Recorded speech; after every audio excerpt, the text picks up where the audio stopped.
अन्न का अपमान। एक बार की बात है, रामपुर गांव में सुधा नाम की एक लड़की रहती थी। वह देखने में बहुत सुंदर थी, लेकिन उसकी एक आदत खराब थी कि वह खाना खराब करती थी। वह ज्यादा खाना लेकर खाना फेंक देती थी। कुछ समय बाद उसकी शादी हो गई। उसकी सास ने उसको तिजोरी की चाबी और बाकी सभी जिम्मेदारी सौंप दी और बोला कि वह अभी तक अच्छे से घर चलाती आई है, अब सुधा को सही से घर चलाना है। सुधा ने अपनी सास की बात को कबूल किया।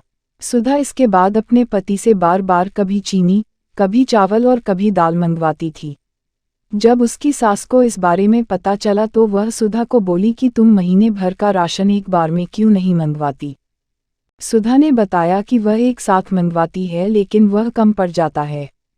सुधा की सास ने इसके बाद पता लगाने के लिए कि राशन कहा जाता है, रसोई में थोड़ी नज़र रखनी शुरू कर दी। कुछ दिन रसोई में देखने पर उसको पता चला कि सुधा ज़्यादा खाना बनाती थी, जिससे बहुत सारा खाना फ्रिज में पड़ा रहता था। उसने सुधा को खाने की अहमियत के बारे में सिखाने की सोची।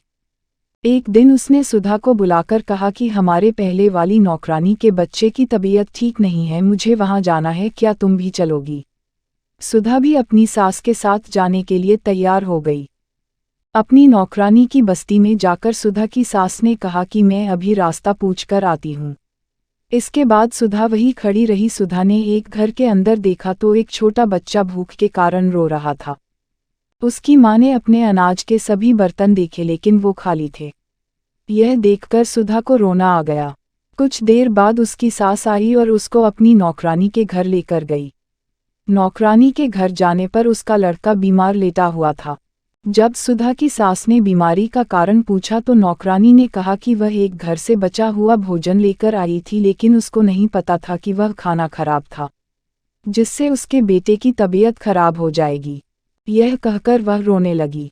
कुछ देर के बाद सुधा और उसकी सास अपने घर आ गए। घर आने पर सुधा अपनी सास के गले लगकर रोने लगी।